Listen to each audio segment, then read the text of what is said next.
बलियापुर गांव में गायत्री नाम की एक लड़की रहा करती थी। बचपन में माँ बाबा के गुजर जाने के बाद से ही वो अपना और अपने भाई दोनों का ख्याल रखती थी। गायत्री जितना भी कमाती थी वो सारा का सारा घर के किराए, मिंकू की फीस, राशन में लग जाया करता और बचे खुचे पैसों से वो पूरा महीना घर चलाती। गायत्री का एक सपना था कि वो अपने लिए एक घर खरीदे।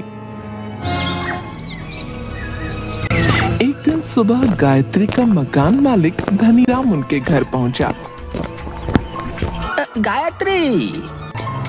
गायत्री कमरे से बाहर आती है।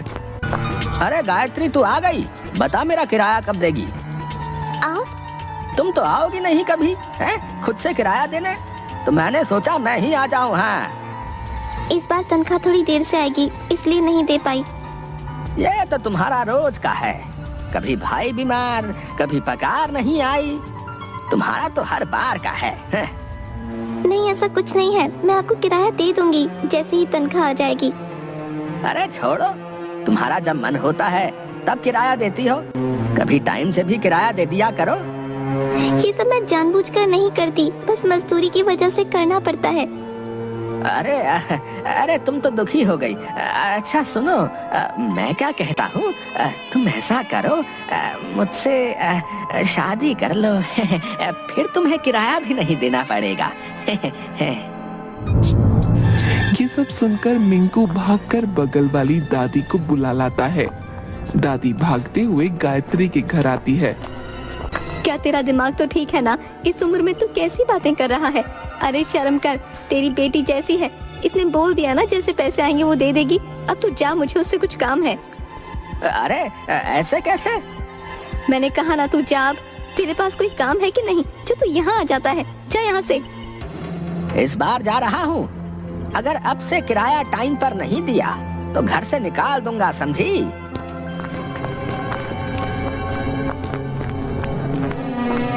इस पागल की बातों को दिल से मत लगा, ये बुढ़ा तो पागल है।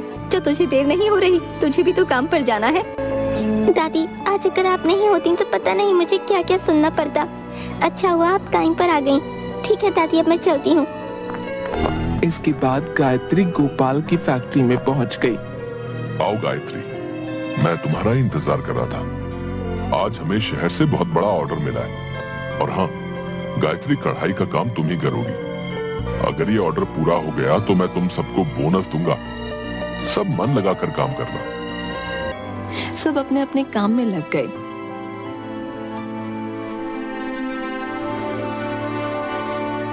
कई दिनों तक काम करने के बाद ऑर्डर पूरा हो गया। सुनो रेशमा, मैं घर जा रही हूँ। तुम्हारा काम हो गया है तो तुम भी चलो। नहीं, अभी थोड़ा काम बाकी है, तुम जाओ, मैं मालती के साथ आ जाऊंगी। ठीक है। इसके बाद गायत्री घर चली गई। उसके जाते ही मालती बोली, ये गायत्री ना जब देखो अपने मन की करती है। पहले तो सुबह देर से आती है और शाम को जल्दी चली जाती है। छोड़ ना, तू भी कुछ भी बोलती है। सुबह उसके घर में कुछ हो गया था और अभी उसका काम खत्म हो गया। वैसे भी जाने का समय तो हो चुका है। तू तो जब देखो उसकी तारीफ करती है। अरे छोड़ना, बहुत काम करना बाकी है, अभी जल्दी जल्दी अपना काम कर।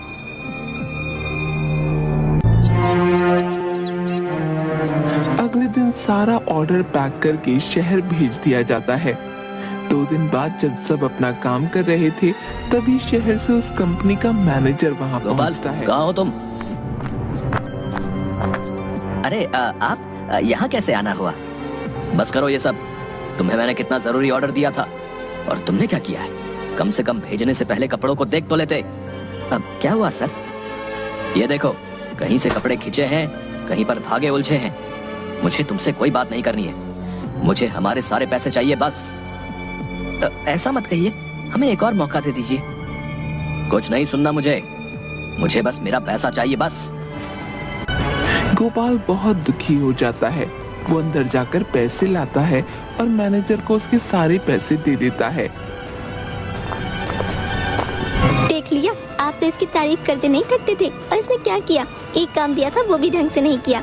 मैं तो कहती हूँ इसको यहाँ से निकाल दो। आज इसकी वजह से पहली बार आपको किसी से इतना सब कुछ सुनना पड़ा।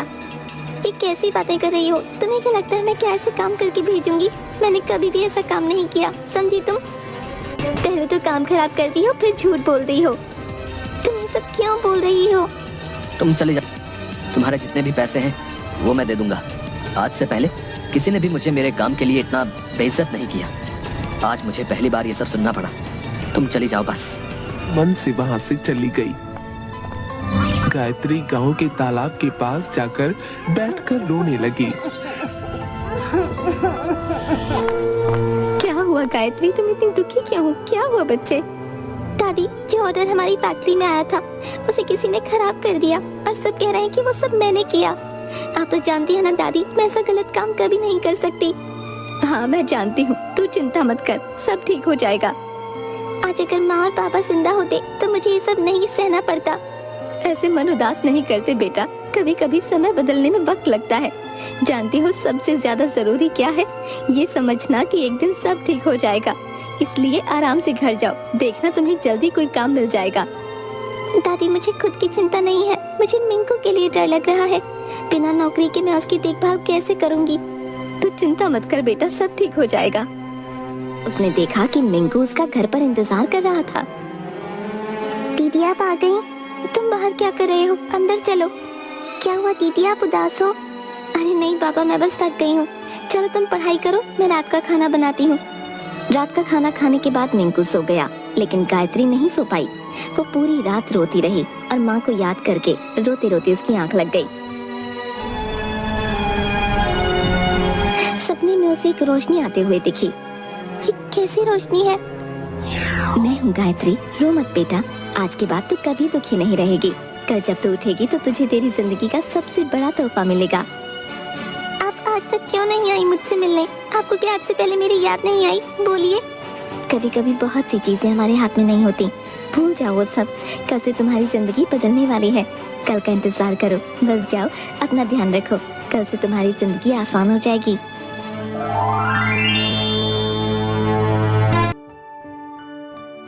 अगले दिन जब गायत्री उठती है तो सामने एक डिब्बा देखती है। वो उस डिब्बे को खोलती है और देखती है उसमें एक सुई है। माँ ने तो कहा था कि वो कुछ ऐसा देंगी जिससे मेरी किस्मत बदल जाएगी, पर ये तो सुई है, इससे कैसे मेरी किस्मत बदलेगी? ये सब मेरे साथ ही क्यों हो रहा है भगवान? क्या तब से बकबक कर रही हो? सुबह सुबह उठा दिया, अभी तो मेरा सपना पूरा भी नहीं हुआ था।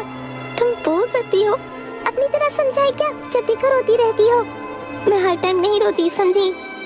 हाँ हाँ छोड़ो भी। दीदी तो बड़ा मजेदार है। तुम्हें पता है तुम्हारी माँ तुम्हारे लिए बहुत परेशान होती है, इसलिए उन्होंने मुझे भेजा है तुम्हारे लिए। आज के बाद रोना मत, वरना मुझे बहुत डांट पड़ेगी। चलो अब बहुत काम करना है। सबसे पहले आज हम दुकान से कुछ कपड़े खरीदेंगे, उन पर कढ़ाई करके उन्हें कल बाजार में बेच देंगे। मेरे पास तो पैसे ही नहीं है, मैं कपड़े कैसे खरीदूंगी? कोई बात नहीं, वो सब मैं देख लूंगी। तुम्हें बस उन कपड़ों में कढ़ाई करके तैयार करना होगा और कल हम बाजार में उन्हें बेचने जाएंगे। पर इतनी जल्दी मैं सारे कपड़े कैसे तैयार करूंगी? उसके लिए मैं हूँ ना, तुम बस मन में सोचना, बाकी काम मैं कर दूंगी। तब तक वहाँ पर मकान मालिक पहुँच गया। अरे ओ गायत्री, अरे किराया कब तक दोगी? बोलते बोलते थक गया हूँ मैं। फिर आ गया, हर बार दीदी को परेशान करता रहता है। अच्छा ये बात है, आज की बात नहीं करेगा। कैसे? तुम बस देखते जाओ। इसके बाद सुई उसे परेशान करने लगी, उसे इधर उधर बहुत ज्यादा चुभने लगी। अरे ये क्या? अरे अरे रोको कोई इसे। अरे भगवान, ये क्या हो रहा है? ये कहाँ फंस गया मैं? सब हंसने लगे। आज तो बड़ा मजा आया, कैसे नाच रहा था। तुम तो बड़े कमाल के हो। बोला था ना मैं कुछ भी कर सकती हूँ। चलो हमें बहुत सारा काम करना है, कल सुबह में बाजार भी तो जाना है। तुम्हें जादू देखना है मिंकू? हाँ मुझे देखना है। तुम सब अपनी आंखें बंद करो। जैसे ही उन सब ने अपनी आंखें बंद की, जादुई सुई ने अपने जादू से वहाँ कुछ कपड़े मेज पर रख दिए और कढ़ाई के लिए जितना भी सामान चाहिए था वो भी रख दिया। घर पर पैसे ना होने की वजह से घर में खाने के लिए ज्यादा कुछ नहीं बचा था। दीदी भूख लगी है। गायत्री जैसे ही किचन में गई उसे पता चला। खाना तो बहुत कम है, इतने में कुछ नहीं हो पाएगा किसी का। अब जैसे ही जादुई सुई भी किचन में जाकर देखने लगी कि खाने के लिए कुछ भी नहीं है, तो वो अपने जादू से सारा राशन भर देती है और बहुत सारा खाना जमीन पर लगा देती है। इतना सारा खाना, आज तो बहुत मजा आएगा। जल्दी जल्दी खा लो, उसके बाद हमें काम भी करना है। सब के सब भरपेट खाना खाते हैं। खाना खाने के बाद सब के सब काम करने के लिए मेज के सामने खड़े हो जाते हैं। इसके बाद गायत्री अपने मन में जो जो डिजाइन सोचती है, जादुई सुई वैसे ही डिजाइन कपड़ों पर बनाने लगती है। रात तक सारे कपड़े तैयार हो जाते हैं। आइए आइए, यहाँ देखिए कितने अच्छे अच्छे कपड़े हैं। ऐसी कारीगरी आपने कभी नहीं देखी होगी। देखना बिल्कुल मुफ्त है, जो भी आएगा खुद को निराश नहीं पाएगा। एक बार जरूर आइए। दो औरतें आपस में बातें करते हुए, चलें क्या एक बार देखते हैं ना कैसे कपड़े हैं, देखने में क्या दिक्कत है, अब चलो ना। दोनों की दोनों गायत्री के सामने आ जाती हैं। आइए ना, ये देखिए। अरे ये तो कितना सुंदर है, तो देखना। अरे हाँ, ये तो बहुत सुंदर है। ऐसा करो, मुझे एक जोड़ी दे दो। धीरे धीरे वहाँ के सारे कपड़े बिक गए। कैसा गया आज का दिन? आज का दिन तो कमाल हो गया। इतने सारे लोग थे कि सामान कम पड़ गया। पता है उन्हें हमारा काम बहुत पसंद आया। वो बस मांगते ही जा रहे थे।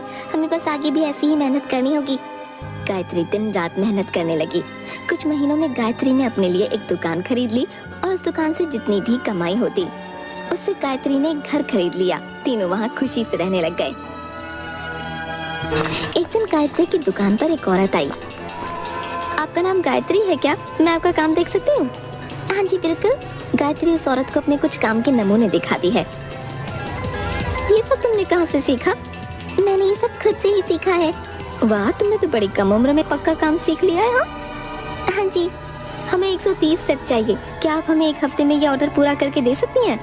ठीक है। हमारा बिजनेस कई टाइम से अच्छा नहीं चल रहा है। अगर आप हमारी मदद करेंगी तो हमें लगता है शायद हमारे बिजनेस को मदद मिलेगी। मैं एक हफ्ते बाद आती हूँ। आपके पास कल सारा मटेरियल पहुँच जाएगा। ठीक है। नमस्ते, ऑर्डर पूरा हो गया क्या? हाँ जी पूरा हो गया, बस हम आपका इंतजार कर रहे थे। सारा सामान ठीक से पैक कर दिया है ना? हाँ जी। ये लीजिए आपकी पेमेंट। इसके बाद वो औरत सामान लेकर चली जाती है। जो मैनेजर पहले गोपाल की दुकान पर आया था, वो मैनेजर इसी औरत की कंपनी में काम करता है। ये लो, इस बार हम जितने भी लहंगे डिजाइन करेंगे इन्हीं कपड़ों से करेंगे। मैडम, आप ये कपड़े कहाँ से लाई हैं? इनमें तो कितना बढ़िया काम हुआ है। मेरी मौसी की बेटी ने इनसे कपड़े खरीदे। जब मैंने उसके कपड़े देखे तो मैंने पूछा कि तुमने ये कहाँ से खरीदे। उसने मुझे उनका पता बताया। फिर मैंने वहाँ जाकर उनको हमारे लिए 130 सेट पूरे करने का ऑर्डर दिया। आगे से जितना भी काम होगा खुद जाके कंप्लीट कर दूंगा। ठीक है, मैं कुछ दिनों बाद दूसरा ऑर्डर देने के लिए उनके पास जाऊंगी, तब तुम हमारे साथ चलना। इसके बाद वो औरत गायत्री की दुकान में काम करने वाले एक आदमी से कहती है, जरा गायत्री को बुलाना। गायत्री बाहर आती है। इनसे मिलिए, ये है गायत्री। वो ऑर्डर इन्होंने ही पूरा किया था। तुमने ये ऑर्डर पूरा किया है? तुम क्या इन्हें जानते हो? हाँ मैडम, उस दिन जो हमारी कंपनी का बहुत बड़ा लॉस हुआ था, इन्हीं की वजह से हुआ था। इन्होंने कपड़े इतने बेकार भेजे कि उस दिन का पूरा इवेंट इनकी वजह से खराब हो गया था। कि तुम कैसी बातें कर रहे हो? इन्होंने इतना अच्छा काम किया है, भला एक कारीगर अपना काम खराब करके अपना नाम क्यों खराब करेगा? वही मैं भी सोच रहा हूँ। तो उस दिन ये काम किसने किया? मैंने सारा काम सही किया था, लेकिन पता नहीं क्या हुआ कि जब आप उस पार्सल को लेकर गए सारे कपड़े खराब निकले। मैंने तो सारा खुद एक एक कपड़ा देखकर पैक किया था। उस वजह से मेरी नौकरी भी हाथ से चली गई। अब मुझे माफ कर दो। हमें उस दिन इतना बड़ा लॉस हुआ कि गुस्से में मैंने तुम्हें बहुत भला बुरा कह दिया। उस दिन मैंने गोपाल को भी बहुत कुछ सुना दिया था। मुझे उससे माफी मांगनी चाहिए। मैं आज ही उनसे माफी मांगने जाऊंगा। तुम भी चलो। सबको ये बताना जरूरी है कि उस दिन गलती तुम्हारी नहीं थी। हाँ गायत्री, तुम्हें जाना चाहिए। जिसने ये गलत काम किया है उसे ये सजा आप सब यहाँ? अब मुझे माफ कर दो गोपाल। मुझे आज पता चला कि उस दिन गलती गायत्री की नहीं थी। किसी ने जानबूझकर वो कपड़े खराब किए थे। अब लेकिन वो कौन था? वो सब मुझे नहीं पता, लेकिन तुम्हारे लोगों में से ही कोई है। उस दिन आखिर में कौन गया था? गायत्री के जाने के बाद मैं और रेशमा ही बचे थे। उसके बाद आपने मुझे मार्केट भेज दिया था। उस दिन तो मुझे लगता है रेशमा ने ही ताला लगाया था। इससे ज्यादा मुझे नहीं पता। अगली सुबह सबसे पहले कौन आया? रेशमा ने शाम को ताला लगाया था, इसलिए मैंने जल्दी आकर सुबह ताला खोल दिया था। इसलिए मैंने सामान को गाड़ी में रखकर सेट कर दिया। उसके बाद आप आए और आपने कहा कि गाड़ी को शहर भिजवा दो, तो मैंने शहर भिजवा दिया। लेकिन मैंने तो कपड़ों की पैकिंग ही नहीं की थी। तो सुबह कपड़े पैक किसने किए? मुझे नहीं पता, जब मैं आया था तब तो सारे कपड़े पैक थे। मैं भी चली गई थी, इसलिए मैंने तो नहीं किए। रेशमा, ये कपड़े क्या तुमने पैक किए थे? नहीं नहीं, मैंने नहीं किए। इसके बाद जादुई सुई रेशमा को परेशान करने लगी। मुझे बचाओ, कोई कोई इसे हटाओ, ये सुई बार बार मुझे क्यों चुभ रही है? क्या हो रहा है? कोई रोको इसे, मैं बताती हूँ। सच बताओ, अगर तुमने सच नहीं कहा तो मैं तुम्हें पुलिस के हवाले कर दूंगा। फिर बाकी पुलिस ही देखेगी उन्हें क्या करना है। नहीं नहीं, आप पुलिस को मत बुलाइए, मैं बताती हूँ वो सब मैंने। लेकिन तुमने वो सब क्यों किया? इस गायत्री की वजह से जब देखो सब इसकी तारीफ करते रहते हैं, यहाँ तक कि मेरी दादी भी। उनके लिए तो उनकी असली पोती ये है, मैं नहीं। जब देखो परेशान करके रखा हुआ था। इस सुई में धागा डाले तो वो और हम चाहे जितना मर्जी काम कर लें, कोई हमारी तरफ देखता नहीं था। इसलिए मैंने उस दिन गायत्री और मालती के जाने के बाद इसके कपड़े खराब कर दिए और पैकिंग करके रख दिए। तुम्हें शर्म नहीं आई रेशमा? तुम्हें पता है मेरे पास केवल एक यही नौकरी थी जिससे मैं अपना घर चला रही थी। नौकरी जाने के बाद मैं और मेरा भाई सड़क पर आ गए थे। क्या करते हम? एक बार भी नहीं सोचा तुमने? तुम इतनी मतलबी कैसे हो गई? मैं तो कहता हूँ उसे पुलिस के हवाले कर देते हैं, धोखाधड़ी के आरोप में। नहीं, जाने दो इसे। अगर इसे जेल में भिजवा दिया तो दादी अकेली रह जाएंगी। इस उम्र में इतनी परेशानियां वो नहीं झेल पाएंगी। उनके काफी कर्ज है मुझ पर, उनके लिए इतना तो मैं कर ही सकती हूँ। हाँ, और ये गंदी सोच अपने दिमाग से निकाल देना रेशमा। आज तो बच गई, अगर अगली बार नहीं बची तो जिंदगी भर खुद को कोसती रहोगी। मैं चलता हूँ गायत्री, और हाँ, आगे से हमारे सारे ऑर्डर को तुम ही संभालोगी। तुम्हारा काम हम सबको बहुत पसंद आया है। हम चाहते हैं कि तुम हमारे साथ पार्टनर बनकर रहो और कपड़ों में कढ़ाई का काम तुम ही देखो। मुझे माफ कर दो गायत्री, काश अगर सब मैंने समय पर पता कर लिया होता तो तुम्हें इतना सब कुछ नहीं सहना पड़ता। कोई बात नहीं, अगर उस दिन वो सब नहीं होता तो मैं आज जिंदगी में इतनी खुश ना होती। भगवान ने इन सब से मुझे एक मौका दिया ताकि मैं खुद के लिए कुछ अच्छा कर सकूं। गायत्री और भी मेहनत करती है और धीरे धीरे सभी अपना जीवन खुशी से बिताने लगते हैं।